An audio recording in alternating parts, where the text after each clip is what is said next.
right, good morning and welcome to the Southeast Regional Fruit and Vegetable Conference, everybody, and special thank you for attending the peach educational session today.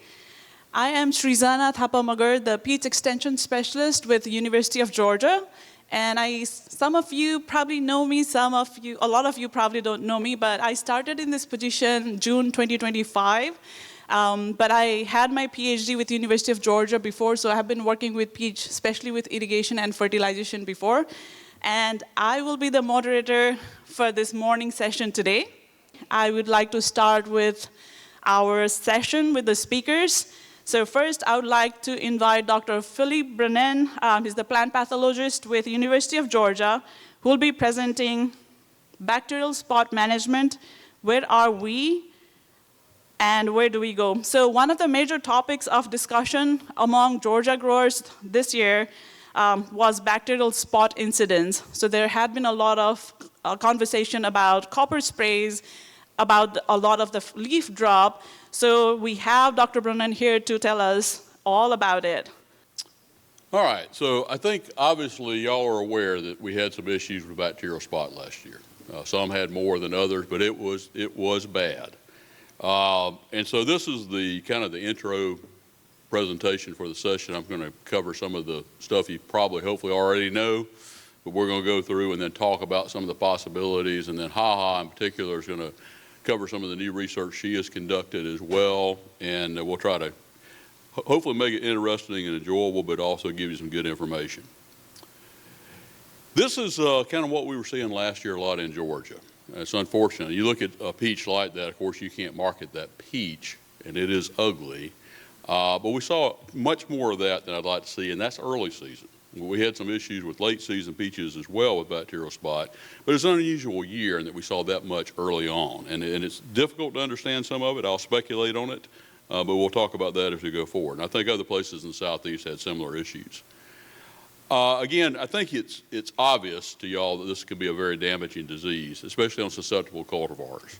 And I know that Kasinja is going to talk about breeding, but I think ultimately breeding is the way out of this problem. We cannot spray ourselves out of it. The occurrence is sporadic, but in some cultivars we have it just about every year. It is definitely highly dependent on moisture and temperature, so those are things that kind of drive it. If you're looking at, again, control, susceptible varieties are going to be problematic. There's always that question about which cultivars get a bacterial spot management program. We know some of them that are susceptible in that O. Henry category, some of the California varieties. But in any given year, just about any variety can have some bacterial spot if the conditions are optimum. The period from petal fall to second cover is critical. If you can really nail it during that time frame, it's going to help. But I'll talk about this a little bit later, but it's not necessarily all that we need to do, and we're learning more and more about that thanks to some of the research that HaHa in particular has been leading. If you look at resistance, again, as far as what we recommend in cultural controls, we say plant-resistant varieties. I know that sometimes that's easier for us to dictate than it is for you to do because the market demands what it demands.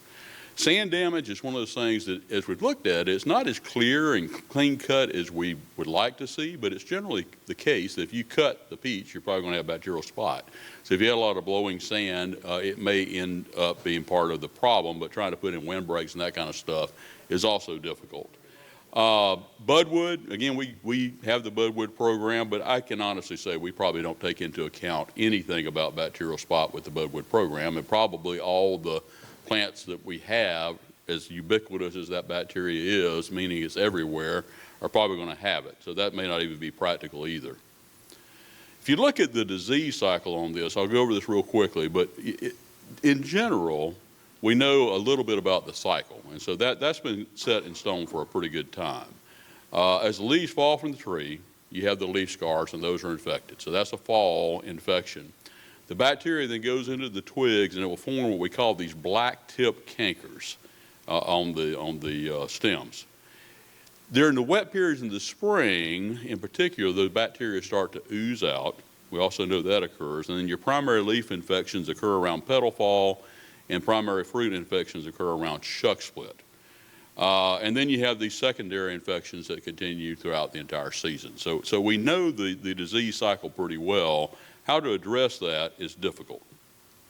If you look at this is from Dave Ritchie, and if you look at this, here's a spring canker, and this is very early. This was in the March time frame when this photo was taken. And these are some of the early infections starting to show on these leaves. That little spot, well, that's a bacterial spot, and it's almost just right after bloom and that shuck split. It's already starting to occur, and again, that is a very critical time. And if you look at how we define petal fall and shuck split, shuck off, and I've said this before with scab, it's not like one thing. You have this series of things, and if I look at what I call 100% petal fall, I'm going to be at 30% shuck split and 5% shuck off. Guido had looked at this a few years ago, and so it's not like one thing. And so we might possibly be getting out a little bit late on some of our applications, and we have to be aware of that. And then over time, of course, as the disease progresses in the field, it gets on the leaves, it defoliates the tree, you get all this bacterial spot on the fruits. And it is one of the more damaging diseases we have to deal with, and it just gets really ugly. And that's what we see. And of course, in a year like this last year, there are a lot of questions that come up. Well, when you see spots like that, are those early infections that were latent and they came out later? Or these just late season infections? What are they? And it almost doesn't matter.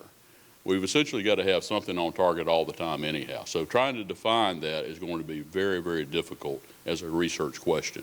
I think I have my gut feeling about it, but nonetheless, it's something that hasn't been researched well. If you look at our current recommendations on copper, I made this slide up so you can kind of see how we address it. And this is based on the spray guide that we put out every year. So these are the metallic copper equivalent rates in pounds going through from dormant all the way through the season to the cover sprays.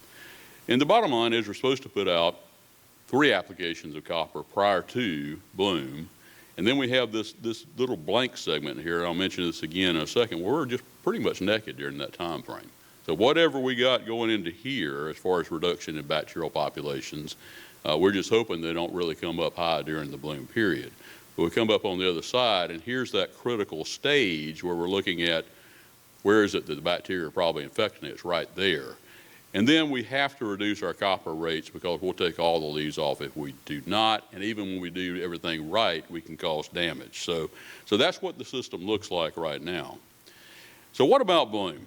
And this is one of the questions that came up last year. I mean, the bacterial spot was so bad last year that we have to say, all right, what can we do? We can't endure that for very long. So one of the questions is, well, can we put something out during bloom? Oxytetracycline is sprayed on apples during bloom. It's not legal to put it out on peach during bloom, but is it a possibility? That's something I'd like to look at this year and say, well, maybe we could work with companies to try to get the labels modified or something like that, but I'd like to at least see efficacy before I start doing that. Copper during bloom, I'm terrified of. But I don't know anything about it. I mean, you can put out copper during bloom in certain commodities, so I'd like to at least look at that and see if what it might do as well. But mainly oxytetracycline, I think, is more likely the way we'd go. And so that's the question. Can we use oxytetracycline or copper at low rates during bloom and help? Because, again, the bacteria are kind of out there on their own. If the conditions are conducive, if it's warm, it's wet during bloom, yes, the bacterial populations are probably coming up. So bloom may be contributing to some of the issues that we have, but we've never been spraying during that time frame. Again, looking at these early season applications, petal fall, shuck split, you really need to have something on target. One of the things I learned in talking to producers last year is there's a real fear of causing damage with copper in particular during that time frame.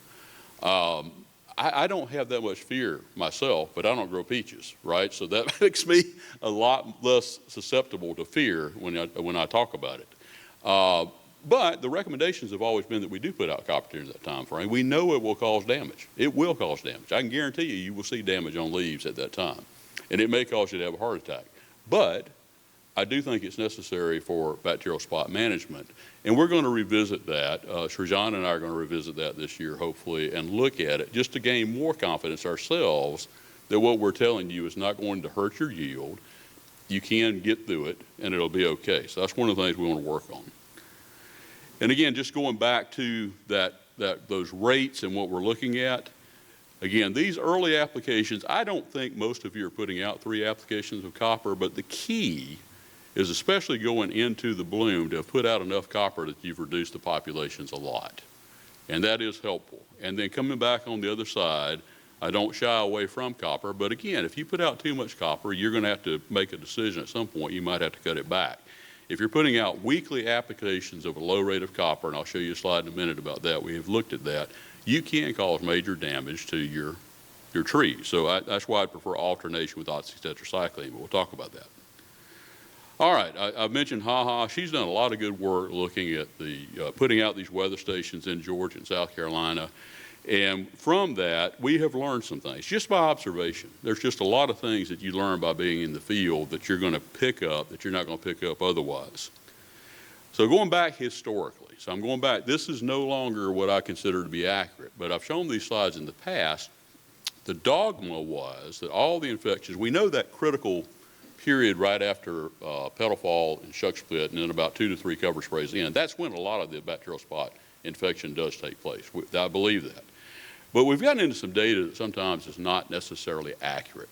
This work was done in Georgia a long time ago, and this was strictly looking at leaves, and the folks that did this research, they actually sprayed bacteria on the leaves, and in 3 years, what they basically show, if you look at the disease severity, when you get later in the season, it goes down, right? Every year, there's that critical time frame. You can spray the bacteria on, you get a lot of leaf infection, then it goes down.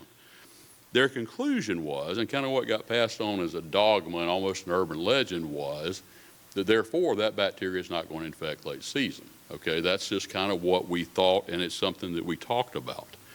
But we know from the work with HaHa, if you start looking at it, we're going out and looking, and you can go in June and you'll see some bacterial spot, but you go back a month later, and these are 3 different locations where we've looked at it. We've done this over multiple years. This is just 1 year, but here's 3 locations in Georgia. You can see the bacterial spot really ramps up.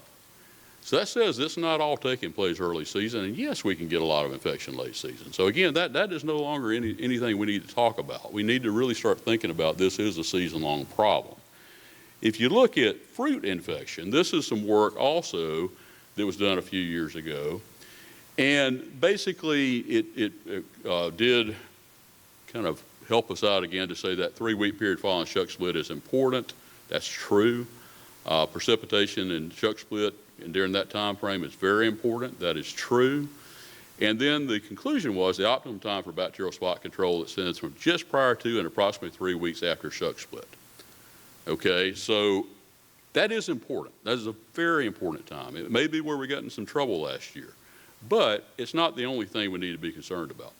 So what we used to say, and even some of the states around us in particular, they would actually make this as a standard recommendation. In dry years with little or no bacterial spot is observed on fruit at 6 to 8 weeks post or after shuck split, fruit infection is likely to be limited, especially if drier conditions persist till harvest. Now again, if you got dry conditions, that's probably true. But this is the thing that's not true. Pit hardening may be another rough estimate of time during which fruit are relatively safe. That's just not true. I don't believe that anymore. I don't think it's true. Again, we haven't conducted the definitive research to say that, but let me just show you this. This again comes from observation. If you go and look at where we've been going out years and years and years now with HaHa's research, if you look at June, we have very little bacterial spot. I mean, almost none in some of these trials. And we get pretty significant bacterial spot in the season later in the summer. And I don't think that's from old infections. I think that's really new infections that are taking place. If you look at it this way, here's 3 locations. Again, if you're looking at 14 June, this is post pit hardening. And you just don't see any bacterial spot, hardly at all. And this is O. Henry. All these are O. Henry. But you go in on a month later and you got tons of it. And it gets much worse than that. And so there's something happening there. So again, season-long management, I think, is critical, and we don't need to be comfortable if we get past, the major infection in the spring that we're okay and out of the woods. All right, again, this is what we saw last year. If you look at that, you try to question, all right, why? What happened? And it's very difficult. These are early season. Those photos are taken, you go back, this is early June, that kind of time frame, and some peaches we had. Rainfall-wise, we had enough. We had more than enough. And if you look at it and try to figure out what infection event caused that, it's very difficult to say. We had some early infections in March. That was during the time frame of that critical period I talked about, petal fall, shuck split, and thereafter. But then we also had some very significant rainfall, and these are from 3 stations in Georgia, and this is in the April time frame. Very difficult to know when this happened. It's probably a combination of all of it adding up. But this is the question I had. What were these latent infections? You see how small they are? Are they late infection, or is this just symptom development early season cultivar? And I don't think we absolutely know, but I suspect, I just don't know that the latent infection thought is real. I can't say that's the case, but I think those infections were occurring within a relatively short period before we actually see them. That's my assessment. Again, this damage, when you see this kind of stuff, you could say, well, was that infection that took place early and it just got worse and worse and worse as the season progressed, or when did it occur? Again, we don't know for sure, but I tend to think this was relatively earlier infections and it just got worse, but I don't think it's a latent infection coming out. So we do know some things, and we're learning more, again, based on HaHa's research, but some of this goes back to some of the work that Dave Ritchie had done. He said that moisture, not temperature, is the driver of infections. I'm not sure how much that is true. I think we'll learn more as we go, but we definitely know that moisture does drive the infections. Temperature is definitely a driver of how rapidly the bacteria multiply, and then that will also impact when you see symptom development. I've been asked in the past, so how long does it take for this to show up?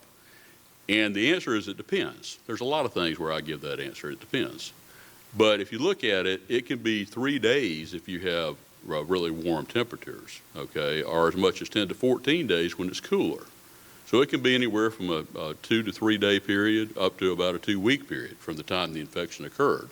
That's why when you go back and look at the situation we had last year, it's so difficult for us to know exactly when the infections occurred. But I think they were relatively close to when we're seeing the symptoms. That would be my assessment. If you look at rainfall and leaf wetness, this is another thing that we get out of some of HaHa's work. We look at rainfall and we think about rainfall. But if you look at leaf wetness during the same period at this particular site we're looking at here, there's a lot more leaf wetness. And leaf wetness is what we need to be concerned about. So rainfall is one thing. Leaf wetness is really what's driving this epidemic. HaHa is looking at developing a system that would allow us to predict when the bacterial spot is going to be present. This has been done for other diseases in Georgia and Florida. It's a very useful tool. So it could help us mainly to be afraid. I think that's the one good thing you get out of this is when do I need to be really scared? And then I'll really address the bacterial spot with the best tools I have. So I think it's going to be helpful for us. All right, so again, despite any past confusion we may have had, again, season-long control is what we're dealing with. And I'm just going to state that, okay, as you know, forget about pit hardening, all that kind of stuff. Season-long control is what we're dealing with. Wetness and possibly temperature in some aspect, maybe more so, will be critical to the epidemics we observe in the field. So we're going to have to measure those things, and that will help us better to predict when things are going on. So let me talk about some of the things we have. We don't have that many tools in the toolbox. So what are the issues and what questions remain from these, okay? So if you look at the MycoShield label, that's one of the Oxytet type products you can use. It's recommended weekly application starting at shuck split. Now again, that's why I'm saying you can't apply this during bloom legally. You can put out as many as 9 applications and you got a 21-day pre-harvest interval on that product, which is probably sufficient if it works and you don't have resistance. But you probably don't want to use it that way either. These are things we know about oxytetracycline. This is why we can have bacterial spot. It doesn't matter what we do. If we're using this particular antibiotic, it's very unstable. It has poor efficacy. Overall, it's not that good. I mean, it does what it does, but it's not that good. It's not 100%. pH can impact it, and I'll mention that again in a minute. Generally, it does better with lower pHs as far as the water itself, but I don't think that's something we need to try to worry about as much. Bacterial resistance can occur. In some commodities, you can have phytotoxicity with it, but I'm not concerned about it that much in peach, but it is something to think about. Now, I mentioned this pH. This is something that comes up a lot of times. What pH of water should I use and that kind of thing. And I can't answer the question. It probably depends on what you're putting in the tank. But there has been work done with fire blight where it's been looked at oxytetracycline and modifying the pH and taking it down to pretty low pHs, like 4 and sometimes below in the water. And you get a mild response to the pH, but honestly, it's not that much, not even in that trial. So taking your pH down with oxytetracycline may help you a little bit to get a better activity, but it's not going to be where it necessarily needs to be. If you're going to get really any kind of increase in stability of oxytetracycline, you got to take it down to around 2. And so that's really, really acidic, and I don't want you to do that, okay? And so that's not something you need to be doing, spraying it. So I'm not going to say that's going to be the solution. But if you're acidifying, you may see a little bit of a difference, but I looked at that study, and I'm telling you, it's not that much. It's not worth worrying about a whole lot based on that study. If you look at your copper products, again, the same thing applies. The efficacy of copper against bacterial spot, even when everything's working well and you don't have resistance, it's not that great. We just don't have the tools that are stupendous. Again, temperature can impact this, especially in relationship to phytotoxicity and damaging the plant. pH can impact it to some degree, but I'll make a comment on that in a minute. And we do have this bacterial resistance, which is starting to show up. So the damage. Okay, this is another concern. We always have this problem with copper. We know it's going to damage the leaves, and it can get to be too much for us to handle. But this is just another shot showing what it can look like. And you have to be aware and make sure you don't get that confused with bacterial spot. We've had that problem before where people spray more copper thinking they have bacterial spot and take all the leaves off.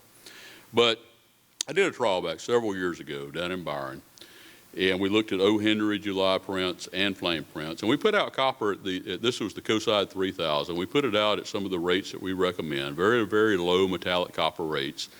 And these were basically put out on about a weekly basis. I mean, if you look at the dates we sprayed, 11 June, 18 June, 25 June, 2 July, 9 July. Again, it's hot, pretty close to weekly. And then we recorded our phytotoxicity just to kind of get a feel for that, because these are our recommendations. We're saying this is what we're recommending. And we can get significant damage. It seems to vary somewhat even by the cultivar, which was interesting. But when you go up to these higher rates, you can see this is in this number 4 treatment, and you look at the leaf area affected and the foliation, that starts to be a little bit hotter than I want to see. I mean, I think if you're taking about 60% of your leaves off, that's probably a little bit beyond where you want to be. But again, those are weekly applications, not skipping anything. Doesn't matter whether it's dry or not. We're not trying to skip when it's dry or increase our time between applications at all. So yes, you can get damage, and I would say I don't want that much damage, even though that's what our recommendations are. And if you look at it visually, you can actually see on these 3 cultivars, this is O. Henry, July prints, and flame prints, you can kind of see from that photograph, when you go that high rate and spray that many times in midsummer and weekly, it's going to cause damage, and it's going to take leaves off. So yes, there is concern with copper. Now, one of the questions that came up last year was, well, what about the pH of the solution? And we tried to do a small trial in Athens to look at this, and we looked at various pHs. If you look at the scale down here at the bottom, we went from 7 down to 4.7. And yeah, we see as you acidify the product, which is what we would expect, you see a little bit of a difference in the damage that we're seeing. That was a concern. You know, if we take it down, are we going to get damage? But it's really not. It's not that much. I mean, I guess my take home is I'm not that concerned about getting the pH down for that reason. What you need to do is make sure you get the right amount of copper in the tank and get it out. And then the pH kind of stuff. I mean, if you want to take your pH down, you may see a little bit more damage, but I just don't know that that's the case. I want you to have the copper on site that you need. And then if you decide you want to go with a lower pH for various reasons, like other fungicides and things like that, or you need to do that for your water, that's fine. Dave Ritchie, again, I go back to what he has recommended. He said around 6 to 6.5 is where he wants to be, because you're getting the best of both worlds. You're not damaging the tree by additional copper damage, and you're kind of getting the best efficacy out of the copper as well for the bacterial spot management. So that's his recommendation. All right, so this is kind of what I would in an ideal world, want to see you do. If you don't have resistance to Oxytet or copper, or it's very low resistance, alternate these products. That way you avoid that real devastating leaf damage. If we can get good prediction models in place, then you may be able to stretch better and feel more confident with stretching during dry periods. But in the absence of that, just alternating oxytetracycline and copper is good. Now, some of the oxytetracycline products, if you read the labels, they'll tell you not to mix with copper on some of the, or I guess it's the oxytetracycline says not to mix with certain copper products like liquid copper. So you have to ask about that. But as far as in general, this is a good recommendation. Norm Lancet from Rutgers University had recommended this years ago, and I think it is a good practice. It also gives you resistance management for both oxytetracycline and the copper. Again, there's work that was done by Harold Sherm at Georgia looking at some of these recommendations. Here's the untreated in this particular case. Here's your fruit disease incidence. Do these products work even at these low rates? I want you to have confidence that yes, they do in some years. It can be overwhelmed. That's what I'm saying. None of these products are that great. This is Oxytet by itself. This is copper at 0.5 ounces metallic copper, very low rate. This is an alternation with Oxytet and copper, and here's another copper. So just, yes, they do have good. I mean, there's been some questions, somebody says, well, I'm putting this out at such a low rate. It seems like so little copper going in the tank. If you're getting it on site and covering the leaf and the fruit well, it does help. So I do have confidence in that. So these are kind of the things I would do. I'd say in the cover sprays, you can mix copper with oxytetracycline under conditions that are especially conducive for bacterial spots. So put the two together. And in that case, again, going back to the label, if you've got certain coppers, they don't mix well with Oxytet. But alternation is not a problem. That shouldn't be a problem. It's just when you mix them together in the tank mix. So either of these is going to provide two modes of action, and it's going to be good for resistance management. So hopefully that's something you can do as well. Okay, I think that's pretty much where we are. So the bottom line is we know what we've got. There's some other potential things we want to look at. There's some FOS type technology that's coming through, and we're going to try to look at some of that with some of your producers this year. I know Haas looked at some of that as well. That would be something totally different. There are other products that are out there that are being reviewed, but as of today, that's what we've got. And so with that, I don't know how much time I have. I didn't see my 10-minute thing. How far am I? So you still have 5 minutes for the questions. I So do. if you have any I do questions, please raise your hand and I'll bring the microphone to you for Dr. Brennan. Have y'all seen any more phytotoxicity adding both of them to the tank? Oxytet and copper together? As far as I know, not. I don't think there's any indication. I've never seen any research data that says there's more phytotoxicity because of that. But you know, if it happens, I'm sorry, but I don't think so. I'm not aware of any additional phytotoxicity. Are there recommendations on the types of copper you might use at different times of the season? The thing on the copper, and again, we've looked at this pretty much over and over again, it's metallic copper. So I personally don't care which copper you use as long as you achieve the right amount of metallic copper for those different phenological growth stages I talked about. So I don't care. Some of the liquid coppers, you're going to have a hard time getting enough copper early season to actually achieve that. So some of those coppers don't fit. The ones in the guide, if you go through the guide, we've actually selected some coppers, and you can actually see the actual rate during that phenology for those coppers we recommend. You have to calculate it out, but we can't do it for all coppers. Yes? Has there been anything done, or have y'all looked at, you know, you talked a little bit about it, the tree defoliation? Yes. I mean, you're kind of damned if you do, damned if you don't, right?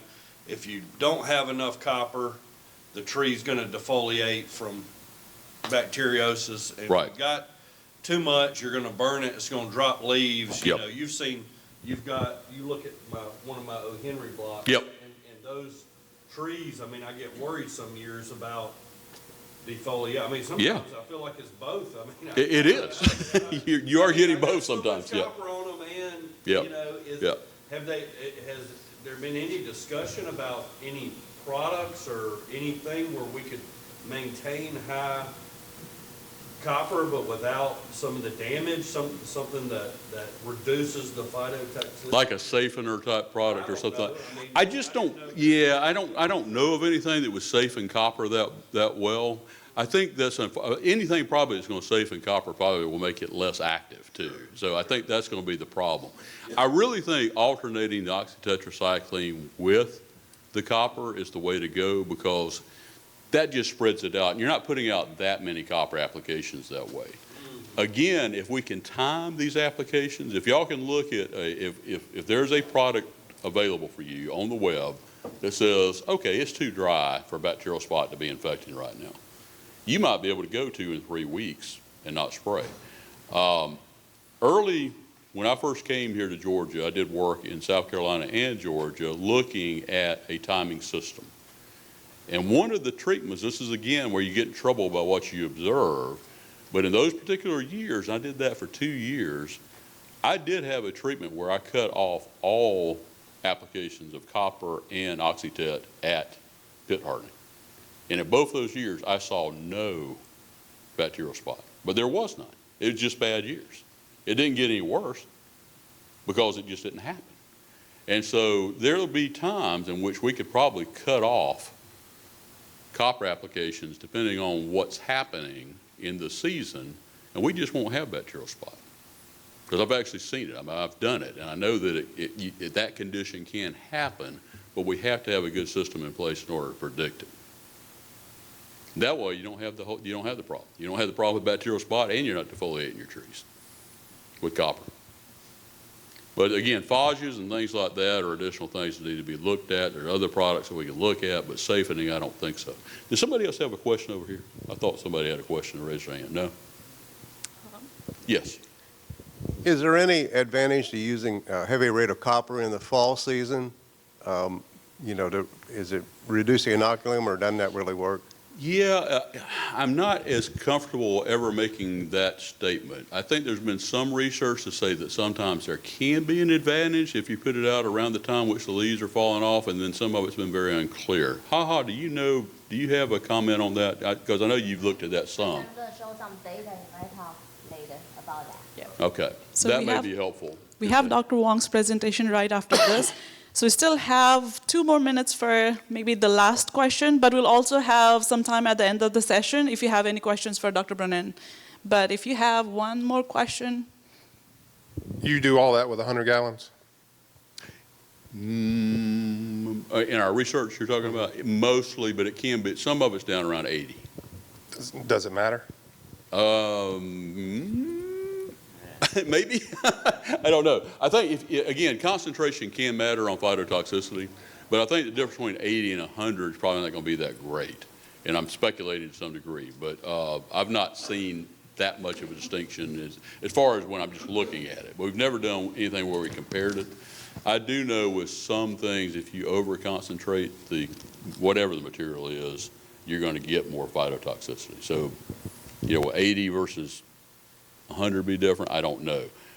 60, if you're like 60 with copper, that's probably going to be hotter than it would be if it was 100 with copper, just because of what you're actually putting on the plant, sticking it. All right, any other questions? All right. Let's all give a big round of applause for Dr.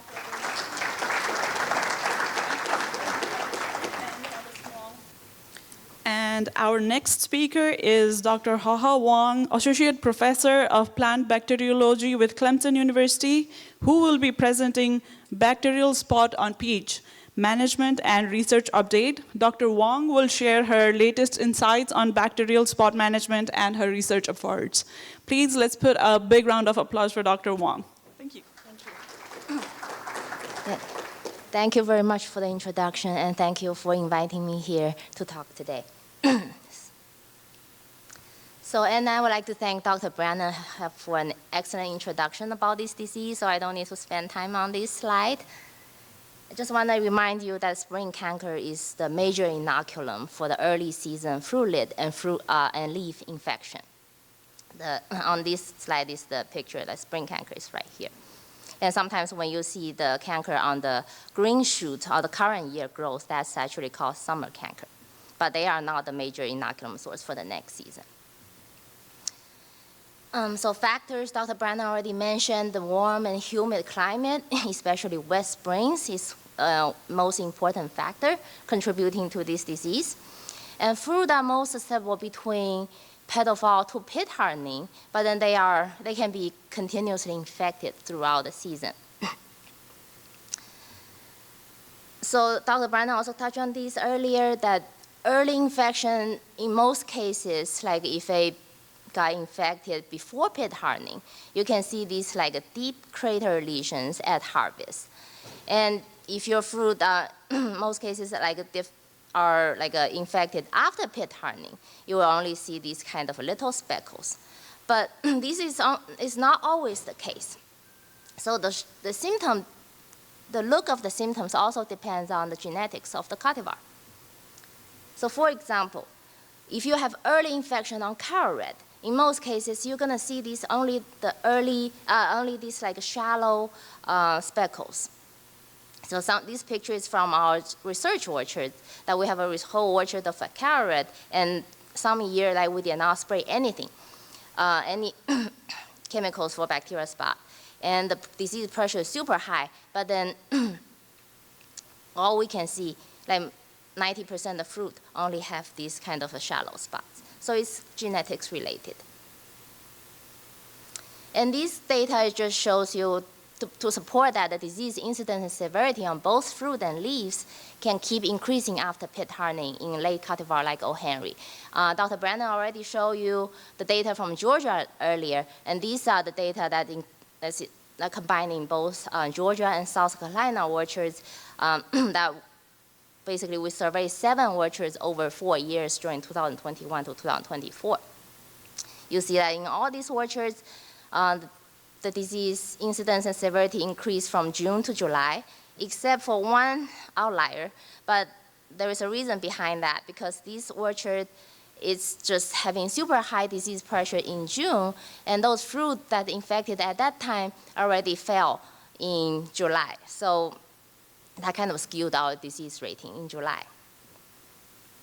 But these data just support that the importance of the season-long spray program. And other factors that can contribute to bacterial spot can include hail and sandy soil, because the hail and the wind-blown sand can cause wounds on the plant tissues, like the peach fruit and also leaves. So those wounds just help bacteria enter the plant tissues to cause disease. And the rain nematode in sandy soil can also increase peach tree susceptibility to bacterial spot. Here are some pictures I took last year from South Carolina orchards. We had a couple hailstorms. So on the left side, you can see how the hail caused damage on the fruit surface. And then on the right side is a picture I took from a contender block. And this one is supposed to be a bacterial spot tolerant cultivar. And but last year, after the hailstorm, it was found to have abnormally high bacterial spot pressure. So when we look at hail, we're kind of also interested to see whether hurricanes, the other related weather event that people may be interested to find whether there is a association between hurricane and the bacterial spot pressure in the following year. Because like Dr. Brandon mentioned, last year was a bad year for bacterial spot, especially for the early season cultivar. And then we had Hurricane Helene in 2024. So were they related? So to answer this question, so I dig up my data from different studies. On the top graph here is the data from 2 South Carolina orchards that we rated every single year for the last 5 years. But I only include the 4 years of data here. I didn't include 2023 because 2023 was the year that the only reduced spray programs were applied because there was a late freeze that year. And then, so in these 4 years, that with a regular spray program, you see 2025, this is a cultivar O. Henry. It didn't have a higher disease pressure than 2024 or 2022. And the bottom graphs are the data from our research orchards. Instead of bacterial spot data, these are the spring canker data. The spring canker is, like I mentioned earlier, is the major inoculum source for bacterial spot, especially for the early season twig, early season fruit lid and leaf infection. So the hypothesis behind this is the hurricane blow off almost all the peach leaves in September, while the normal leaf drop period lasts much longer. So we think, does hurricane actually impact? And then we have also previous study that support that leaf drop period is the most critical period for bacteria to enter and establish in the peach twigs and form spring canker in the next year. So we're interested to see whether this hurricane blowing all the leaves off during like September, like a speed up of the leaf drop event, does it impact the spring canker in the next year? And these are our data. You see the green bars are 2025, and then we have the previous 2 years, 2023 and 24, and then we have 2 different cultivar here. But then basically there is no statistic difference between the years for spring canker incidence or severity. So in addition to my data, I also asked the data from Dr. David Ritchie from NCSU. So he had the data, the bacterial spot ratings on fruit from 2000 to 2015. Out of these years, the 2000 and 2012 were the 2 years following the significant hurricane event in his region. So you can see here in 2000, yeah, they had high disease pressure. 100% of the fruit had infection. But then 2003 and 2011 had the same amount of high pressure, but they didn't have hurricane before them. And in 2012, the disease pressure is much lower. So from all this data, my data and Dr. Ritchie's data, basically we don't have enough evidence to prove that the hurricane actually affect the bacterial spot pressure in the following year.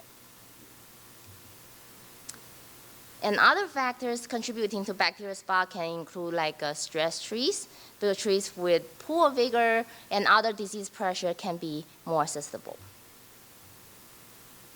For integrated disease management, of course, using disease-tolerant cultivar is the easiest way. But as I mentioned earlier, tolerant cultivar, if you have hailstorm, it can make them become susceptible. And also in the years with super high disease pressure, these cultivar can still develop symptoms. And earlier before the meeting, I was talking to Dr. Chen. He mentioned that some of the previously cultivars, the cultivars previously considered as tolerant were found to be susceptible under different environmental conditions. But at the same time, we need more new tolerant cultivar with desirable fruit traits, and thanks to Dr. Gaze's group, we now have 3 more tolerant cultivars. Now looking forward to have new ones coming out in the coming years. And then there are different cultural practices that mentioned by Dr. Brannon earlier that can potentially help. But currently, growers still mainly rely on the routine application, the season-long application of copper and oxytet. So I have a graph here just shows you the chemical application timing and dosages, and Dr. Brannon showed a similar graph earlier. So you can see the copper dosage change dramatically through the season, mainly to prevent phytotoxicity. Mycoshield and Fireline, in our test, we didn't see much phytotoxicity at all. So their rate is rather consistent. It depends on how much volume you spray per acre.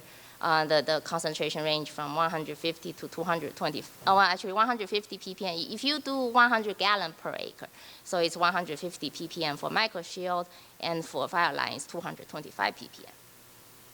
So during bloom time, none of the chemicals were labeled during bloom time, and one of the main reasons for not spraying copper, based on what I saw in the literature, is phytotoxicity and the potential harm to bees. And for copper products, usually it's recommended to apply it, at least 12 hours before the rain event. And last year, during this meeting, some growers were asking about the rain fastness of these chemicals. So I dig up some literatures.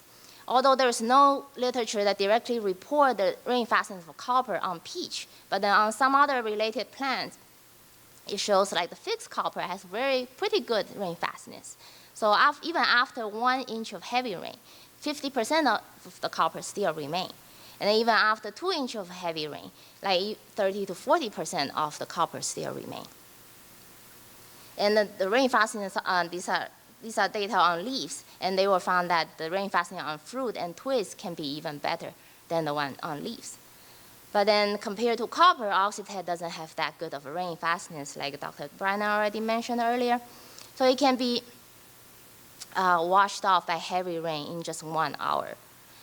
And even just 0.1 inch of heavy rain can wash 70% of the Oxitec off the tree.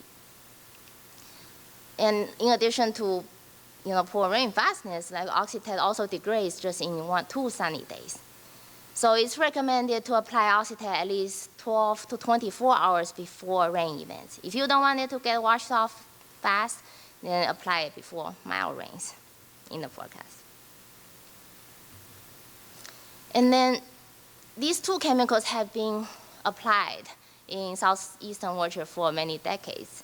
During 2021 and 2024, our lab collected over 1,700 the ZAP. ZAP is the bacterial pathogen causing this disease.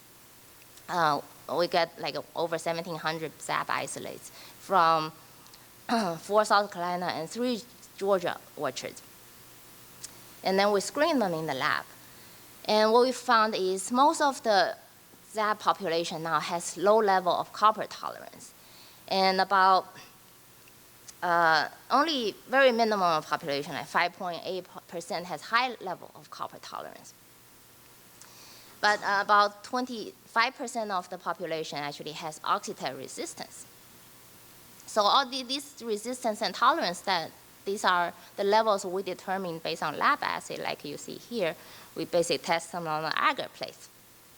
So how does do this like copper tolerance and Oxitec resistant level we decide in the lab, apply to the spray programs we apply in the field? All right, so before that, actually, these Oxitec resistance were only found in 3 of the South Carolina orchards. And then out of the 3 orchards, they are the most prevalent in 2. So from our data analysis, it shows that the trees having Oxitec-resistant bacteria have higher bacterial spot incidence and severity than the tree with sensitive bacteria. So there is some impact of Oxitec resistance on the current spray program. So the difference, this difference between Oxitec resistant and Oxitec sensitive ones is more prominent on the fruit than on leaves. So basically on fruit, you can see here, that's on O. Henry, the data from O. Henry, that with the trees with the Oxitec sensitive bacteria over here had about 13% of incidence. But then for the tree with the resistant bacteria, it's about 23%. So it's about 10% increase. Then now let's take a look at the copper. So first we did the greenhouse assay a few years back. The greenhouse assay, we just inoculate the plants after 1 spray of copper. So it's only 1 spray.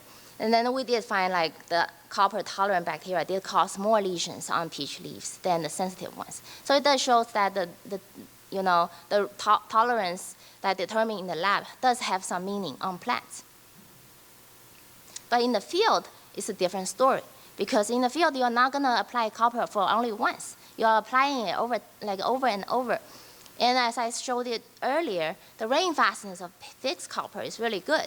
So the copper actually got remain on the peach surfaces. And then with a repetitive application, they accumulate over time into a higher dosage that the tolerant bacteria cannot tolerate anymore. So, so these are data from our field trial. The Koside in 2024, Koside was still the best treatment out of all the treatments we tested for reducing bacterial spot on fruit. And in these specific years, it actually reduced 70%, over 70% of the incidence on fruit. And these are just another data that we have from the growers' orchard, 7 O'Henry orchards across South Carolina and Georgia for over 4 years. And this time I put the 2023 data in there. And remember I said earlier, this year was the year that with a reduced spray program because of the late spring freeze. But as you can see, this year had the highest disease pressure compared to the other years. So it does support that, you know, our current spray, season-long spray programs are still valuable. So since our, you know, this spray program is still valuable, why did we have such high, you know, disease outbreak in the early season cultivar last year? So basically, in most of the South Carolina, Georgia orchard, like the early season cultivar like Carol Red got swamped last year. In most cases, you can see these Carol Red fruit with the shallow lesions, but with some skin cracking. The skin cracking is not directly from bacterial spot, but then it's really when the fruit are getting bigger, you know, the healthy tissues can expand, but then stretch, but then the tissues affected by bacterial spot got weak and they crack. Right, so, but at the same time, we saw although the fruit got swamped so bad, we only saw the older leaves having symptoms in Carol Red. And then, but then this is not all the orchards. So in this case, on this graph, you can see this is a spring flame cultivar from 2 different orchards. One of them has significantly higher pressure than the other. So, and then we wonder whether the bacteria in the oxidate resistant or copper tolerance play any role in this. So we collected samples from the orchard with higher disease pressure and tested in the lab, and we did not find any resistance or tolerance. So these data together for the early season cultivar to make us hypothesize that maybe there was an early season event, like infection event, that infected the fruit and then the older leaves, the first batch of leaves coming out. But then later on, you know, with a spray program applied, they can protect the younger leaves from being infected. But the fruit, whatever infected, you cannot, you know, there is no way going back. And that's a hypothesis further supported by the late season cultivar, the disease pressure. As I showed earlier, you know, this is the same graph I showed earlier.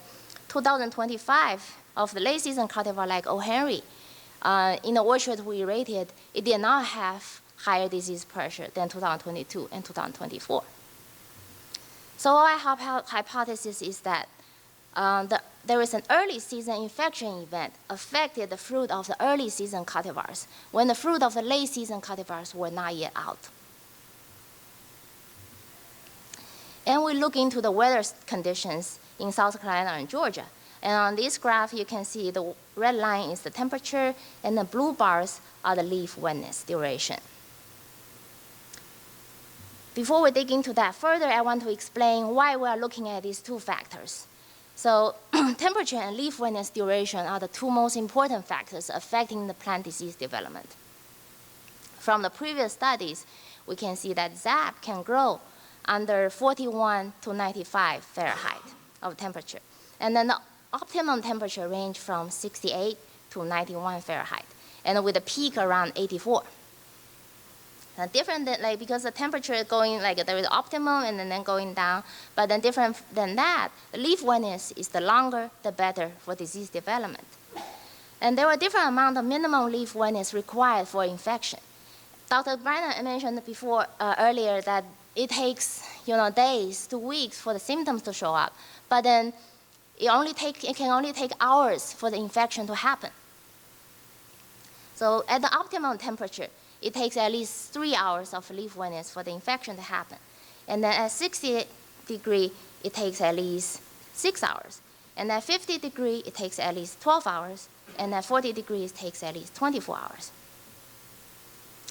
Now let's look back at the weather condition in South Carolina and Georgia. And in March, the highest amount of leaf wetness happened here in the area that I highlight. And that's actually in March 10th and 11th. And in these 2 days, the temperature is low. It's only 40 to 50 Fahrenheit. But in this, remember the data I showed earlier, at this kind of temperature, you need at least 12 to 24 hours of leaf wetness duration to cause infection. And that's exactly what we had. So the leaf wetness duration in both South Carolina and Georgia range from 17 to 31 hours every day during these 2 days. And then, but the rainfall, if you just look at the rainfall, it's not the highest, and these 2 days don't have the highest rainfall in March. It's like 2 days added together is, and it's less than 0.8 inches. So you don't, the leaf wetness is the most important, one of the most important factor, and it's not only determined by rainfall. It's also impacted by other factors like wind, solar radiations. But so basically, in these 2 days, the rainfall is like sporadic. Right? Small rain here and there, but then it stays cloudy. So your peach fruit and leaf surface stay wet. And this is also around the timing of the shock split, and maybe not all the petal has fall yet, but then it's like in between petal fall to shock split. And these 2 days were the one that I think is the main early season infection event that contributes to high level of disease outbreak we saw. And so from the 2025, what we saw in 2025, what we learned is starting chemical spray at petal fall is really critical to protect young fruit from bacterial spot infection. This is the graph I showed earlier. The same cultivar in two different blocks, they had significant different pressure. We found that the one with the less pressure, actually, they sprayed the first spray after bloom before March 10, and the other one was sprayed after March 10. So that kind of support our hypothesis that March 10 to 11 is a critical infection window. That contributes to the higher pressure you see in the orchards with the spray starting after that. So now let's switch gear. I'm talking about some research update we did on the bacterial spot management. I'm going to talk about 3 different projects. Since we are talking about weather just now, the first project I'm going to talk about is the new one that's in my lab, working on model-guided spray program in the growing season. And the next 2 is growing season spray program with new chemical and biological options, and also the leaf drop spray program for reducing spring canker. These 2 are the continuation of 2 old projects in my lab. And the first project, this model-guided spray program, is led by my PhD student, Sharon Paul. So we have this, Dr. Brennan also showed this picture earlier. We have this peach advisory system that developed by our collaborator in University of Florida. So they also they developed the strawberry advisory system, and now help us develop the peach one. And this is just a prototype. We're still optimizing the infection thresholds. And you can see here different locations marked green and red. Green means basically it's at low infection risk. You may not need to spray, but then the red you indicate it's time to spray, the high infection risk. And then this system is based on the model here that's previously published based on the temperature and leaf wetness, which predicts the infection period. And we're hoping to get this threshold optimized in the coming years and then having this system available for the growers to use. And then in 2025, Sharon did a field trial to compare the model-based and calendar-based spray program in two different cultivars, the early season cultivar Coronet and the late season cultivar O. Henry.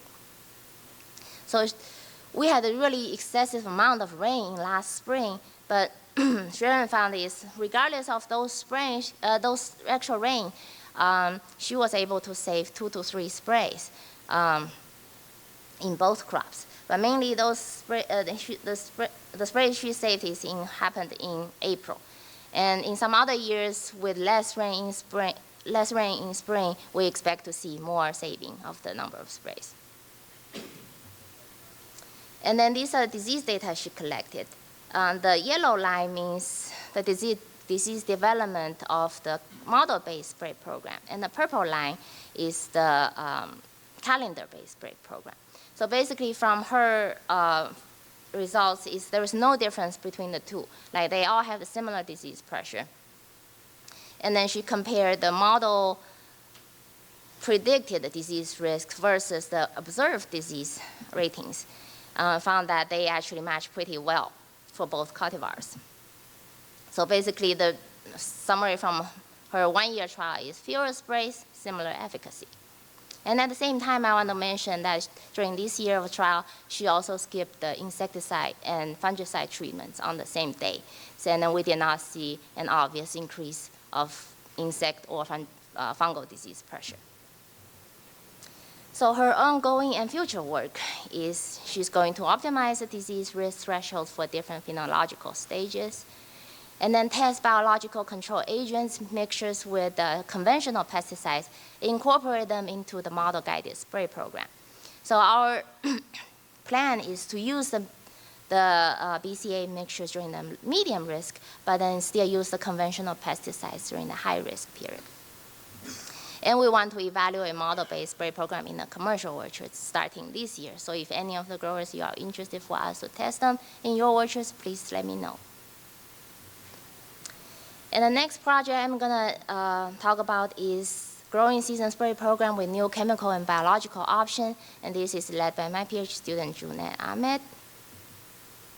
So these are just some previous data I have already presented in last year's talk, but I just want to review it here to see why we pick the 3 treatments to do our 2025 trial. So based on our 2023 and 2024 trials on coronet and early season cultivar, we found that Koside was still the best treatment, right, that reducing bacterial spot on both fruit and leaves. But it caused significant phytotoxicity on leaves. As you see here, the damage it caused actually was higher, caused on leaves was higher than the damage caused by bacterial spot. And then out of all the different biopesticides or biological agents like we tested, Thea was the most consistent one that reduced bacterial spot on leaves. And they also reduced bacterial spot on fruit. And Aquash is another chemical. It's not the label for bacterial spot management, but it's a kind of a sanitizer. It's quad ammonia. It's also labeled for peach. It was found to reduce bacterial spot on both fruit and leaves in our trials. But it also caused phytotoxicity. But the good news is the phytotoxicity of Aquash is not as bad as the one caused by Koside. So we picked these 3, based on this data, we picked these 3 treatments and then alternate them in different patterns in our 2025 trial on coronet. But the one issue we had in 2025 trial is we also missed the early infection event.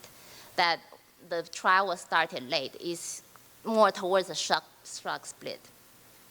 So we had also a abnormally high disease pressure in this orchard.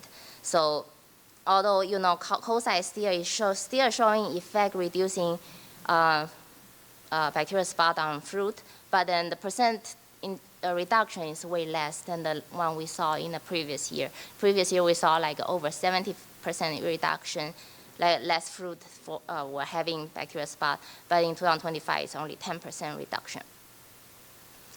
And then in this trial we spray every 7 to 10 days. In addition to Koside, there were 2 other treatments actually reduced the disease incidence and severity on fruit statistically compared to the untreated. And these 2 are the Koside 2 2 weeks, alternate with ag wash 2 weeks, and basically they alternate every 2 weeks, and then we use Thea during the pre-harvest. And the other one is Kosai 2 weeks, followed by ag wash and Kosai alternating every single week through the cover spray. And on leaves, we see very similar patterns, except that there's one more treatment showing effect on leaves. But as you can see, the better efficacy of the treatments on leaves for reducing disease, the more phytotoxicity we see. But the good news is at least there are 2 treatments showing less phytotoxicity than Kosai alone. Right, next, the last project I'm going to update today is the leaf drop spray program for reducing spring canker. So I mentioned earlier we have previous study to prove that the leaf drop is a critical time for bacteria to colonize and overwinter on peach twigs, and these are the data. Basically, we inoculated peach twigs at 3 different timing. One is at bud set in June, the other one is in August after harvest, and then the leaves drop in October.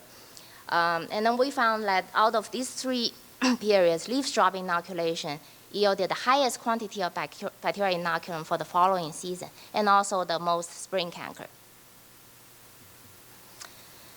So these are our data for the leaf drop spray trial in our research orchard. We did these 3 years, right? Every year we did 3 to 4 sprays before forecasted rain events during leaf drop period. And we found that Kosai and Thea were the most consistent one that reducing spring canker in our trials. And ThymeGuard here, it did reduce the severity, but not the incidence. And then we did similar trial in 3 commercial orchards over 2 years. And then Thea was the one that had the least, that reduced the spring canker incidence the most, even better than Kosai. Then last year we did a follow-up trial to see whether we can reduce the number of Thea sprays. So we did a trial for like 1, 2, 3, and 4 Thea sprays. And then what we found is, so still 4 spray of Thea is still the best treatment in reducing spring canker. All right, so take-home message from my talk is early season spray starting at petal fall is critical to protect young fruit from early season infection.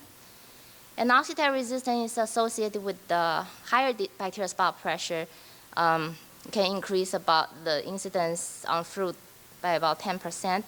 But copper tolerance bacteria is widespread in the southeastern orchard, but the current season, the copper spray program is still effective. And overall, the current season, current season long spray program still have values. And the model-guided spray program has potential to reduce the number of sprays while maintaining the disease control efficacy of calendar-based spray program. And some alternation programs, copper, ag wash, and Thea show similar disease control efficacy as copper alone with reduced phytotoxicity. All right. And then the leaf drop sprays of Thea or Kosai reduce spring canker incidence and severity in our trials. And our research is still ongoing, so we'll keep you posted on what we find in the coming years. With that, I'd like to acknowledge my lab members and my collaborators for the project I've talked about today, and our Southern Syria Project Advisory Board, and all the growers who support our research, and all the funding agencies. Thank you. Yeah. Which ones are you? This one? Okay. Oh, sorry. Oh, okay. Questions? Any questions? Just a second. Okay.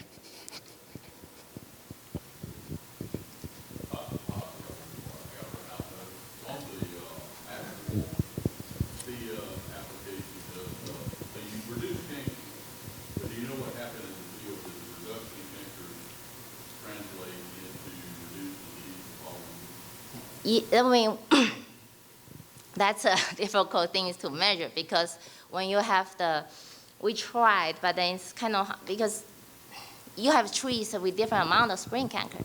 But then when the conditions conducive and then the rain spread them around and they all mixed up, and then they will have, if they are the trees, neighboring trees, they are gonna end up having similar pressure in the same orchard, yeah.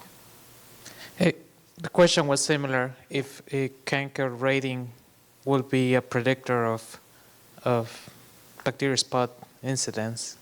Yeah, that's, we're trying to find a different method that we can have a more controlled environment to study that, yeah. In the field, it's kind of mixed up very quickly. What's in the I'm not familiar with that. It's a bacillus. It's a bacteria, Bacillus subtilis, yeah. What's in it? A bacteria? The name is Bacillus subtilis. It's a bacteria strain. What does it do? It just broad spectrum, can secrete some metabolites directly, kind of kill off the pathogens. And some of them can say maybe it can also induce plant defense, so that's still yet to be confirmed on peach. All right. Has any research been done as to why some peach varieties are more susceptible to bacteriosis than others? For instance, a Country Sweet, August Prince, O. Henry, if you don't wrap them up with copper, every one of them will have a bacterial spot. Yeah, yes, that's a good question. Actually, before the talk, I was talking to Dr. Chen, and then he's mentioned that some of the previous old cultivars which were released as disease-tolerant cultivars, they may not be tolerant in some of the orchards. So I think he's working on recharacterizing the resistance levels in different cultivars. And that's, I think Dr. Gasick probably is, they are working on that.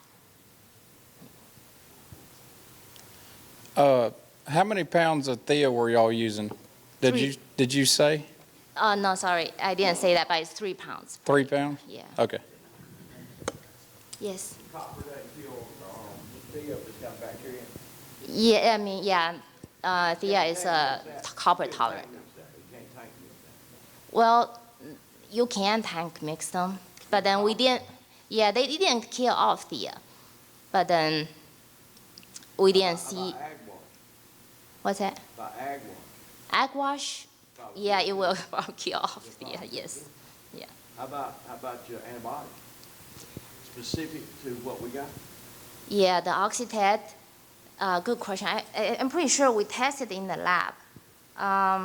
Yeah, I think no, you cannot mix them. Yeah.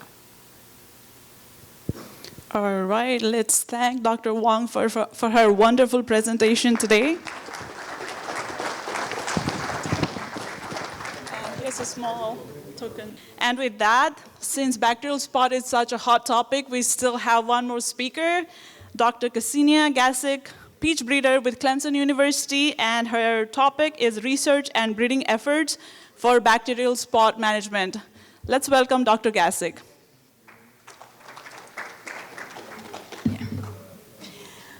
Thank you for introduction and inviting me to speak. So today I will show you a bit about breeding goals. Just remind you, you know that already. We know of the talk, that's kind of the start of the presentation. Then talk about what we've done to understand how bacteria infects the trees, how trees resist to it, and what we can do to change it, and show you the progress and what lies in the future. So goals, you know why you wanted me to start my program at Clemson, to create cultivars that solve the issues for the Southeast.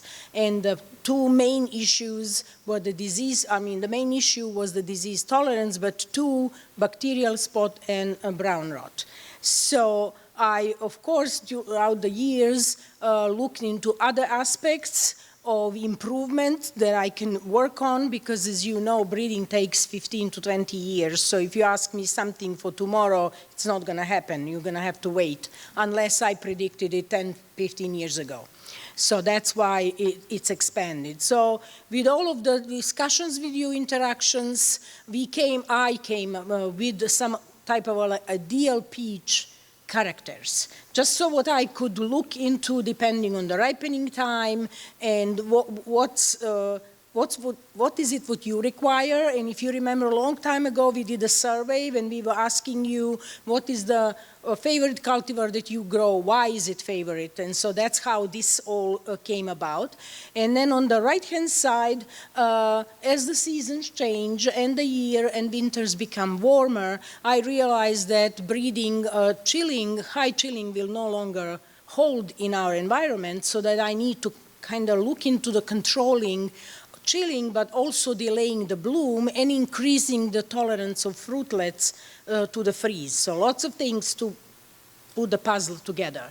And then, of course, extend the life of fruit on the tree to allow you to reduce the number of harvests, so you don't have to go 4 times into the same orchard. You can do it in 1 or 2 picks.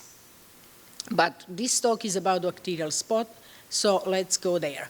So bacterial spot, you already heard 2 excellent talks about that and what we are trying to do on the management side and on understanding how bacteria infects and what can predispose trees to be more susceptible than not. And even though we all say this year was bad, it actually was good for me to eliminate the stuff that I wouldn't see, that if it's tolerant or not.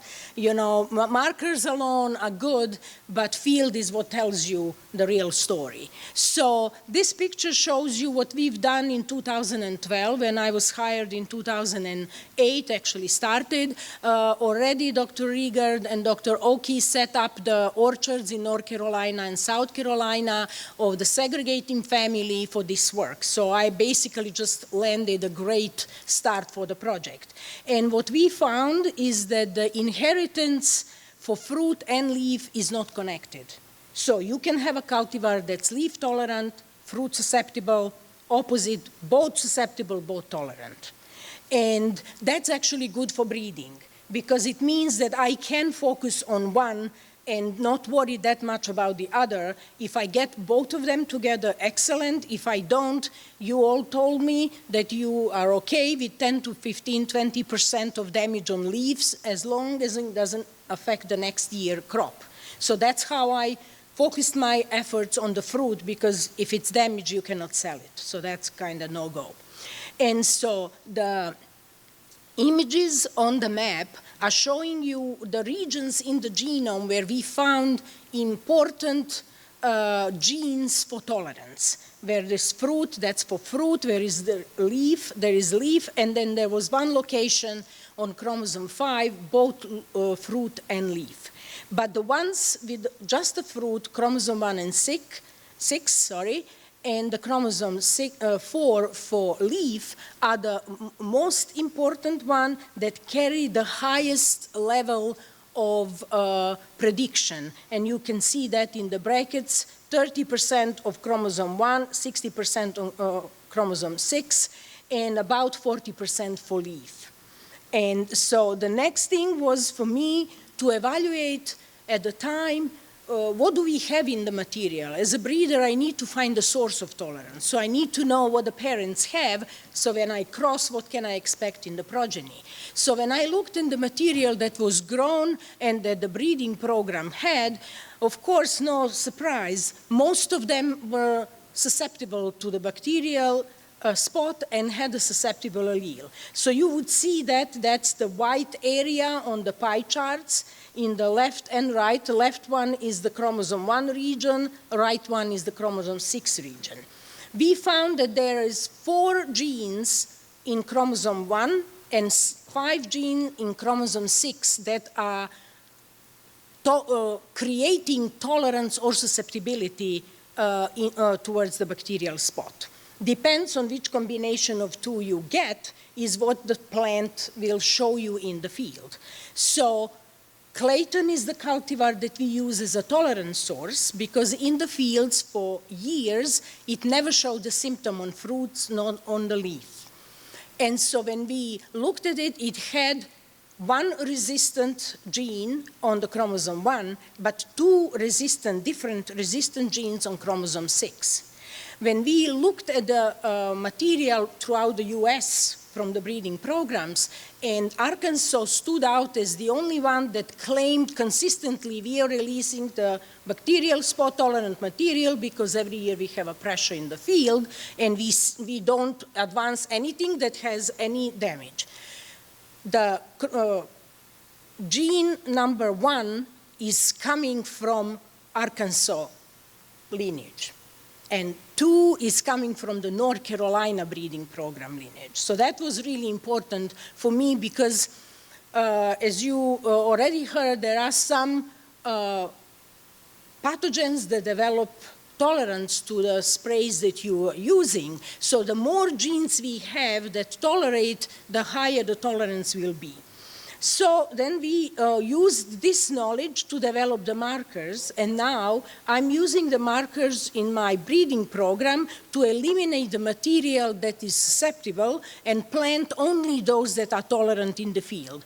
And so the test we have is about 90% accurate in predicting which genes we have. Of course, there's always a small percentage that don't work. So my goal is to have a total both genes for resistance on both locations. Of course, it's easier said than done.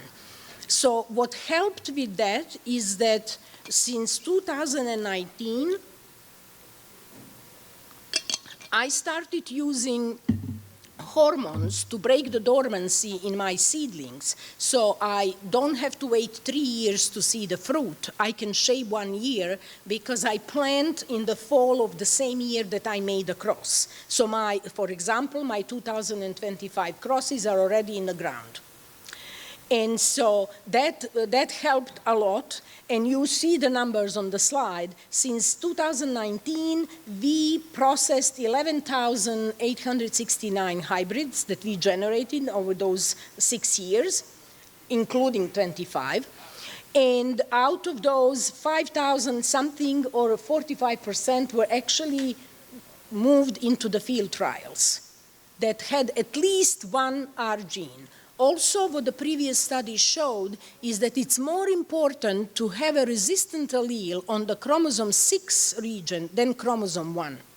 And so that's what the focus was to, if it didn't have 1 or 2, preferably, we would not advance the seedling.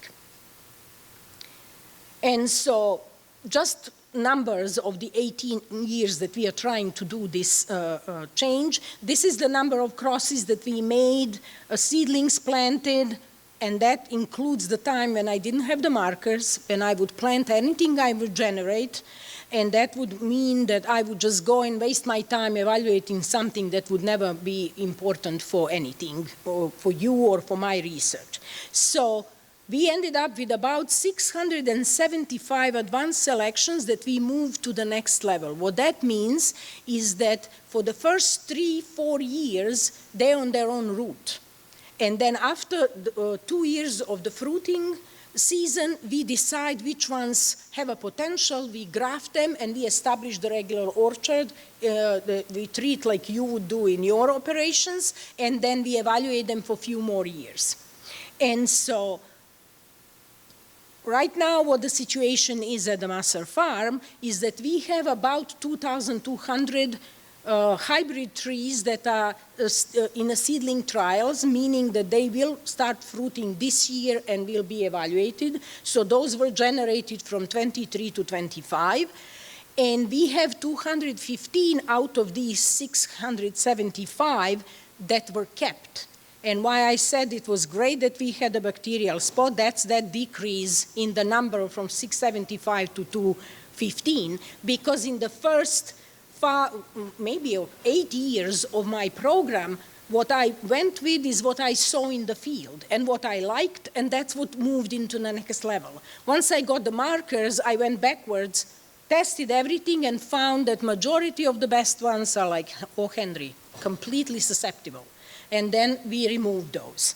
But that actually makes my efforts more meaningful because then I can focus on the material that's important.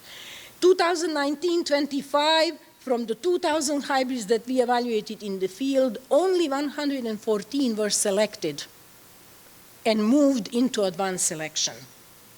So you see how the numbers like are going down and down and how hard it is to actually find that one winning thing. And right now, we have 47 advanced selections that are planted in the various replicated trials. What that means that after we evaluate them in the second level, we talk to you through advisory board of my breeding program and then discuss which ones are of interest for you. We give you the number of them to plant some experimental orchards so you can evaluate them in your environment. And so these are the trials that we have. Arkansas and Alabama with the university and the extension agents, just few first ones because I knew they had an environment, and at the time we didn't have that at Masser. We did not have a bacterial spot. Now we have plenty.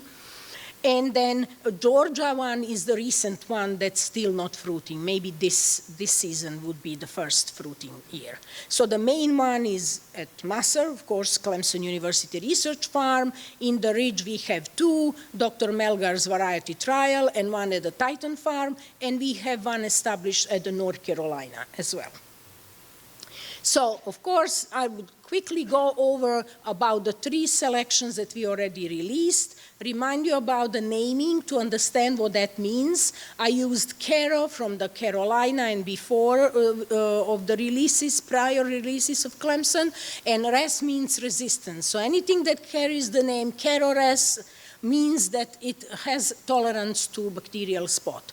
And with Caro and Eva or Eve, whatever, how you want to pronounce it, is the different fruit type, because we never distinguish that. But generally, what you expect is the fast softening fruit, that's what everybody knows. Maybe last 10, 15 years, many cultivars that were released have a delayed softening of the flesh, which changes the perspective of the consumer and what you can do in the management of these cultivars in the field. So these are the 3 that were released, and some few characteristics that are of importance. So I said a ripening time, when I discussed it with you, you wanted earlier, later, covering the season, so you know everything. And so we started, and these 3 are very early, starting for the Seneca, South Carolina, like environment, mid-May, and then a week after another, end of May and first week of June, and they are ordered that way in the pictures from left to right and in the graph from bottom to up, just so it organizes you. Then chilling requirement. I already mentioned that 600 to 800 is my goal, and you can see how I met one where I wanted, one was lower, which is actually not a bad thing with the winters that we have, and Delight, Caro Res Delight was actually over 800. Then the next thing is bloom date. We wanted it to be in second week of March. It's not as easy as of reducing the chilling requirement, because with days like today and tomorrow predicted to be 80 degrees, my hair is up in the air because we already had enough chilling for 500 chill hour cultivars to just start moving. And that's really scary in the early January. So that's why we need to control the chill, but delay the bloom by increasing the heat requirement. And then also add to that the fruitlet freeze tolerance. Because you can have everything right, but if the fruitlets are not tolerant to freezing temperature, you can again lose the crop. And so we checked, Dr. Melgar and I had a study and checked that, and saw that among these 3, only Everest Ruby is less tolerant than the others, and we actually saw that in the field. That was the feedback from the replicated trials, that they would lose the crop of the Carolus Delight, Wonder, sorry, because it was least tolerant to the fruitlet freeze. And of course, bacterial spot on all of them. And now we go to the statement that Dr. Wang said a few times that she heard from Dr. Chen, that things change. Things change because of the pathogen in the field. So what I'm telling you is the pathogens I see in South Carolina. When we put the trial in North Carolina, well, hello, we got damage on the Carolus wonder that we did not see in the South Carolina. So the same story in Arkansas. It was heavily damaged there, but it not, so that also plays the part in the problem. But out of the three, Carolus Delight and Everest Ruby, we've never seen the fruit damage. The green bars represent the leaf damage. And so, as I say, we had the 40% of Everest Ruby was recorded in North Carolina. We never had that in South Carolina. So I think, again, that North Carolina bacterial spot pathogen is different and doing something differently to the selections. Again, going back to the importance of replicated trials in different environments, because that's the only way how you're going to see and confirm that something's working or not. Okay, so you've seen this. Just want to reiterate that most of those or all of them are at the par with the currently available cultivars or better in size and in the weight of the fruit. And thanks to the Titan Farms help, pack out also is really good, especially for the Carolus Delight, which some of you might know it as C9, which is the testing name of that selection, which had all of the pack out higher than 2.5 inches in size. And so availability, they are available through the Cumberland Valley Nursery and Vaughan Nursery if anybody is interested. Okay, moving on. Future possibilities. Now we're going to get to the fun part. So I already told you about the replicated trials where there are, and that we have 47 selections, plenty in various, but most, South Carolina has all of those 47, and subsets of, depending on who wanted what to test, are in these other locations. And so the data that I'm going to show you now are based on the South Carolina observations. So this is the ripening time of those 47 with the arrow pointing to the July prints. So it's the days before or after the July prints. So I answered expanding the season. We go from 43 days before to 55 days after the July prints. Well, that's nice, but what about the bacterial spot? Well, there's the story. So the ripening graph is color-coded based on the pie chart. So the light blue color, 45% of them, means that they showed no susceptibility in the field so far for the bacterial spot. So there are about 20 of the 47 that showed tolerance for fruit in the field. So great. And they're pretty nicely spread out through the season. There is that block in the middle there on the, like a month after the July prints where nothing is tolerant, and that I have to work more. But the colors on the pie chart, so the light blue is tolerant, the dark blue is less than 10% damage, the light gray is the 11 to 25% of damage, and the dark gray is more than 25% damage.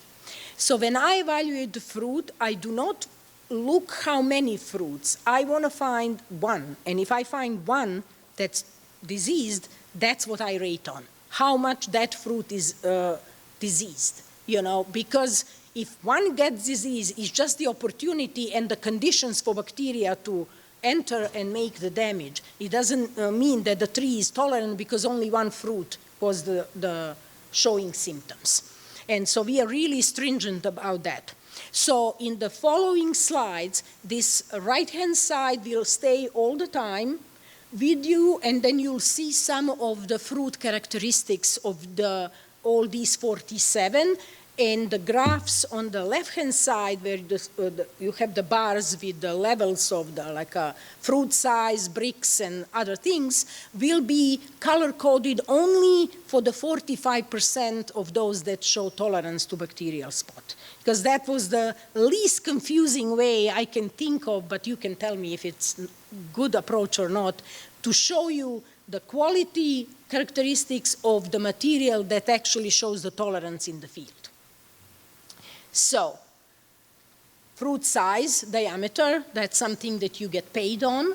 So the lower bar or purple bar, I don't know, yeah, color follow, is the 2.75 inch, and the top bar or orange bar is 3 inches. So the base color of the whole graph is like peachy color, you could say, and the light blue are those that correspond to the graph on the right-hand side as tolerant to the bacterial spot.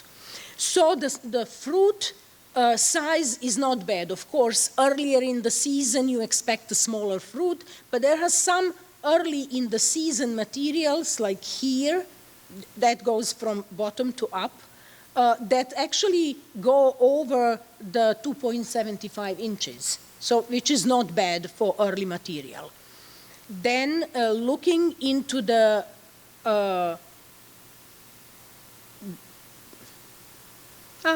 word is eluding me. How much of the accession fit into each, how many of the accession fit into each category?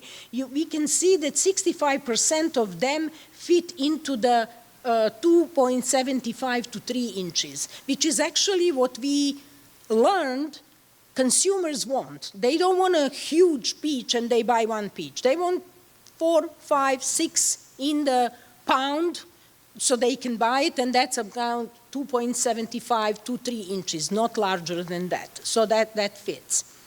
The next one is the weight, because sometimes that's the trait that governs the pricing after the size. And what's tricky that sometimes you have a big size but the weight doesn't follow, and I always was tricked by that. I don't know if anybody studied it, but that would be of interest to me to find out why. But anyway, the line shows you 200 grams. And so you can see that we have some that are huge, that go over 300, which is what we don't want. And we have some that are really low, which is like around 100, 150, which also we would want to increase. But that's where we stay. And distribution, that's the word I was looking for, is again similar to the previous. About 46% of them are in the middle category from 185 to 200, which is considered medium to large depending on the season. If it's the early season, then it's considered large. If it's the main season, then they consider medium to large, depending if they're on the lower or the upper side. Then we go to the bricks because, okay, what's going on here? Yes, change. So the sweetness, industry standard is a 9 degrees bricks. You want to be higher than that. Of course, earlier in the season, that's an issue with accumulating that many bricks in the fruit. Great to say that we have only one that was through the 4 or 5 years that we evaluated them in the field was below 8, and it was 8.7 or average. So many years were above 9, but you know, when you have one low, average goes down. Majority of them look really good, and we have 54 of the accessions that are between 10 to 12 degree bricks. So some communication with some of processing, I know that anything above 12 degrees bricks is paid extra, so this is also a point that I want to address in the program and looking for them. And you can also see by the coloring that those that are tolerant what the BRICS is, and they go even up to the over 16%. So some of the exotic material that I got with the pollen from Arkansas program do not really have a big fruit or nice looking fruit, but BRICS is through the roof. So we are trying to kind of find the middle ground that everybody would like. So how am I with time? Okay, perfect. I just have 2 slides to show you how they actually look. Some of them, because there's too many to show, those are only those that are tolerant. So starting from the top left to the right, you have earliest and then following like in a zigzag type of motion. So the first one is SC12, that's 45 days before the July prints. Then is SC8, 18 days before July prints. Then goes the SC44, 12 days, because those numbers were giving them later. That's like a second naming. So the original name stays on the slide. That's why it took me for a few seconds to remember. Then we go into the +2 days from July prints, where we have that big chunk, if you, like in the middle, there are 4 or 5 of them that are all tolerant to bacterial spot and all have only 2 days difference from the July prints. And those are the bottom 3. So you see that they have a decent size, decent color. The idea for me, or ideal thing, is to have them looking the same so consumers don't have a inclination that those are different cultivars. Many of them don't even know that. But we want them to think that everything is the same quality, same level. And so now we're going into the next set from 17 to 48 days after the July prints, starting with the 21P. P in the name is because we selected specifically for high BRICS for processing testing.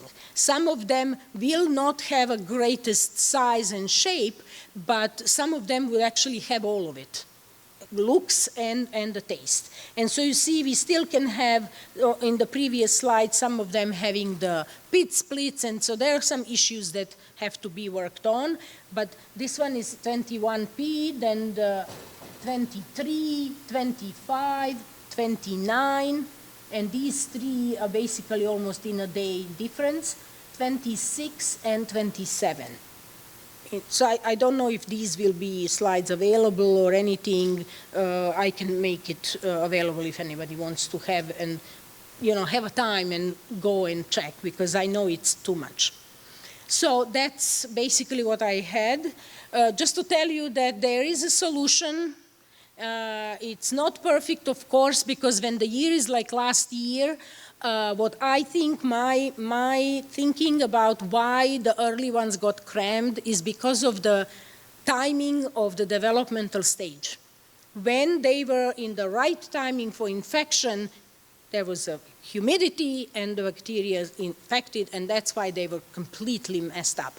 Previously, Caro Red always eluded that period because it would bloom earlier and the fruit development was at the earlier stage, and it never hit that perfect window when bacteria infects. So that's something that we need to also look. That's why I'm trying to move the bloom time, but it takes time.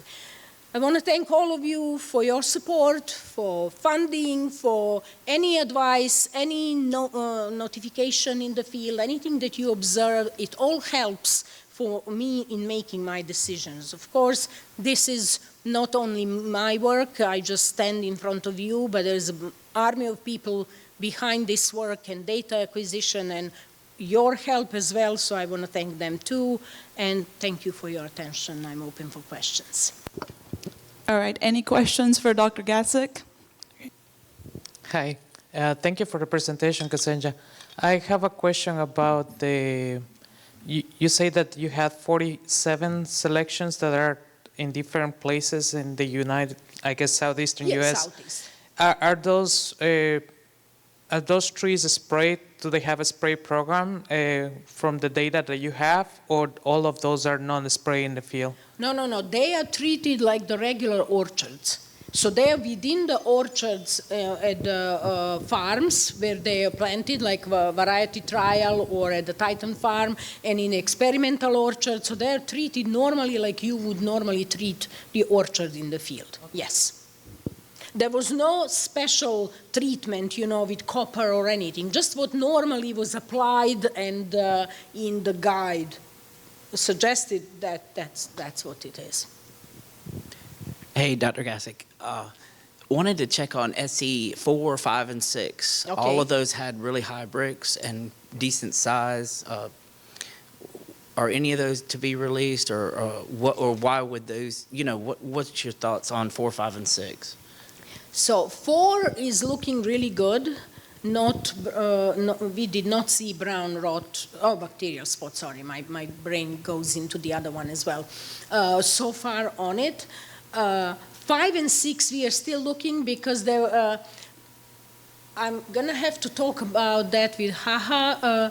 There is what I call superficial damage from bacterial spot. So there are no craters. It looks like a sweet spot, but it's not a sweet spot.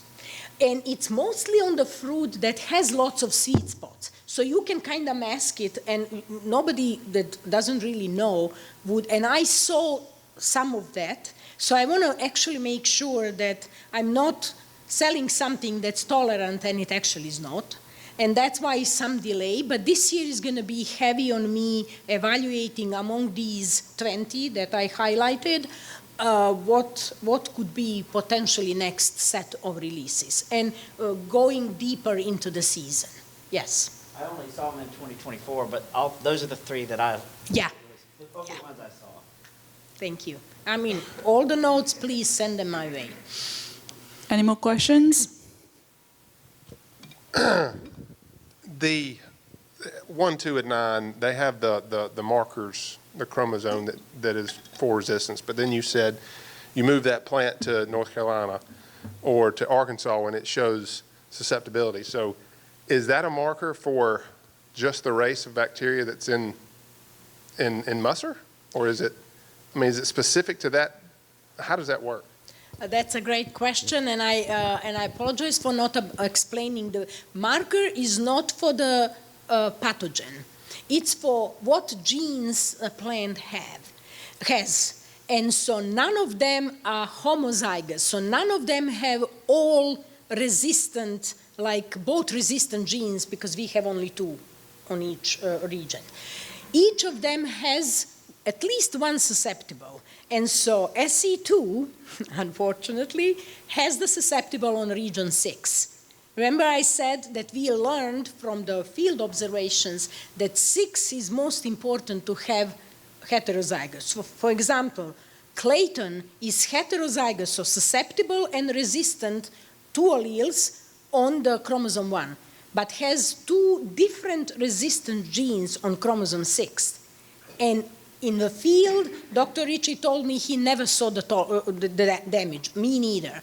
Loring is another one that has homozygous resistance on both regions. And in the Arkansas, they had hammered the whole field. The only tree that stood green leaf and great was Loring. So Loring is both leaf and fruit tolerant. So, there's more to dig deeper into that, and that's basically this year what we did actually last year. We're already in 2026. We rated the whole tree for the defoliation, and that contributed to removal of this many trees from the advanced selection block because they were just horrible trees, even worse than O. Henry. And O. Henry is like 4 susceptible genes. There's no resistance in O. Henry at all. And so O. Henry is a great cultivar. It stores excellent. So it was used enormously in the breeding. So when you trace back lineage, it's all in the new varieties like Blaze Prince's, O. Henry open pollination, and so on.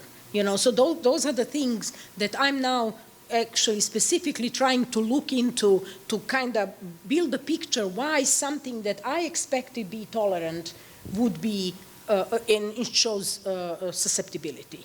But also, it's not easy to get all 4 of them into the one cultivar. So why I went from 1% of selected and planted in the field to 5 is that I'm better choosing the parents. You know, when I'm crossing them, so I have, and then I'm now more stringent, and I only advance those that have all tolerant genes. I don't tolerate susceptible on the chromosome 6, no longer. So it takes time, unfortunately. So what happens are that you notice abnormally high disease pressure. Is that just 1 year or every single year? Every single year. But that 1 year was like our last year, when Margaret sent me the picture. Everything, I mean, it was awful how the trees looked, and the green one that stood was lowering. Yeah, we did have the factory isolates from them, so we can compare. Yes, yeah. That's why we did that, so you can actually test it on mine, because, and I think the bacterial isolate that we have came from Dr. Ritchie. So I think it's like North Carolina, South Carolina. I don't really know where it was collected, but definitely in the field, like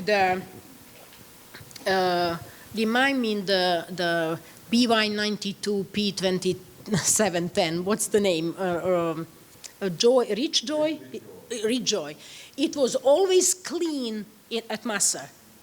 North Carolina, the same like my SE2, hammered. So we need to address those things. We need to have an ability to test. Once I think, okay, they're tolerant, then we test it with at least the regional isolates, just to make sure that I don't lie to you. I mean, I don't lie deliberately, that's what I believe, but that's like what you see, you believe. And so that's the problem. I had a question. If you could repeat the markers that you're working with, were they developed and validated on the fruit tissue or on the leaf tissue or both? Oh, those are just for fruit. I did not include the leaf because leaf is not as easy story.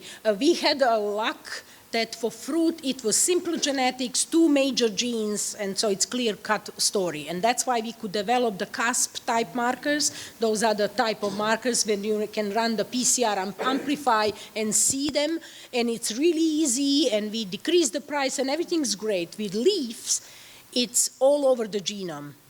And so it's only, the only thing there are many small genes that contribute to the tolerance, so you need something called genomic prediction to actually know which ones, similar to brown rot. Brown rot is like that. No luck there. It's like all over the genome, and you need you need to know the level of the contribution of each of these genes to figure out if that individual tree has a higher chance of being tolerant or not. No, yeah. Just to add to that, have you tried using genomic prediction and see how much the predictability these markers are showing? Well, can you please repeat? Have you used genomic prediction and checked how much of predictability these markers are showing? We tested it in leaves. We actually focused on brown rot with genomic prediction, and we can actually predict really well with the lab assays field performance. So we showed that it's linked and highly significant. With the bacterial spot leaf tolerance, they predict maybe 50%, but we did not focus too much. My student, graduated, and so after that we just did not went into that direction. But now, with all of these incidents of defoliation and everything, we'll go back and look what's going on there. Well, thank you.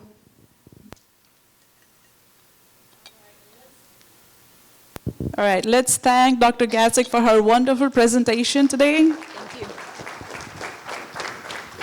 Thank you so much. All right, so we had Dr. Edgar Vinson from Auburn University as our last presenter for this morning's session, but due to recent death in his family, he was not able to attend, but he sends regards to all of you today. But with that in mind, I'd like to open this floor for any additional questions any of you may have for great scientists that we have here. So anybody, if you have any questions, any general questions about the peaches, this is the time.